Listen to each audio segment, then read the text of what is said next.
So రాష్ట్రంలో constitutional ఎమర్జెన్సీని ఎప్పుడు విధిస్తారంటే రాష్ట్ర రాజ్యాంగ యంత్రాంగం ఏదైతే ఉంటుందో, రాష్ట్రంలో రాజ్యాంగ యంత్రాంగం అంటే ఏంటిది?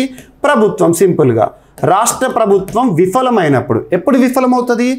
రాష్ట్రంలో లా అండ్ ఆర్డర్ ప్రాబ్లం తలెత్తినప్పుడు, అంటే శాంతి భద్రతల సమస్య తలెత్తినప్పుడు రాష్ట్రంలో అసలు ప్రభుత్వం విఫలమైందని చెప్పినా తప్పులేదు, ఏం చెప్పినా తప్పులేదు. ఎందుకంటే రాష్ట్ర పరిపాలన ఎలా ఉండాలంటే శాంతి భద్రతలను కాపాడుతూ ఎలాంటి ఘర్షణ వాతావరణాలు లేకుండా చూసుకోవాలి. ఇప్పుడు అదే చెలరేగింది మణిపూర్లో.